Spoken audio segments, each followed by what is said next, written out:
আগামী মাসের প্রথম সপ্তাহে থাইল্যান্ডের রাজধানী ব্যাংককে বিমস্টেক জোটের শীর্ষ সম্মেলন অনুষ্ঠিত হতে চলেছে।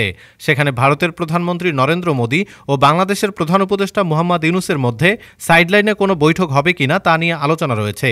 তবে এ বিষয়ে এখনও কোনো সিদ্ধান্তে আসতে পারেনি দিল্লি। শুক্রবার বিকালে ভারতের রাজধানীতে পররাষ্ট্র মন্ত্রণালয়ের নিয়মিত সাপ্তাহিক ব্রিফিংয়ে মুখপাত্র রণধীর জয়সওয়াল এ বিষয়ে এক প্রশ্নের জবাবে বলেন যে দ্বিপাক্ষিক বৈঠকের কথা আপনারা জানতে চাইছেন, সে ব্যাপারে এই মুহূর্তে আমার কাছে শেয়ার করার মতো কোনো আপডেট নেই। এর আগে দিল্লিতে পররাষ্ট্র মন্ত্রণালয়ের সূত্রগুলো জানিয়েছিল, এপ্রিলের 2 থেকে 4 তারিখ ব্যাংককে বঙ্গোপসাগরীয় দেশগুলোর জোট বিমস্টেকের শীর্ষ সম্মেলনের ফাঁকে ভারতের প্রধানমন্ত্রী ও বাংলাদেশের প্রধান উপদেষ্টার মধ্যে একটি বৈঠকের আয়োজন করা যায় কিনা ঢাকার কাছ থেকে তারা সেই প্রস্তাব পেয়েছেন। কিন্তু সেই বৈঠক হবে কিনা ভারতের পক্ষ থেকে তার এখনও সিদ্ধান্ত হয়নি। পররাষ্ট্র মন্ত্রণালয় সূত্রে আভাস পাওয়া যাচ্ছে, এখনই দুই দেশের সর্বোচ্চ নেতৃত্বের মধ্যে মুখোমুখি বৈঠক করাটা ঠিক হবে কিনা তা নিয়ে ভারত সরকারের নীতি নির্ধারকদের মধ্যে স্পষ্টতই দ্বিধাবিভক্তি আছে।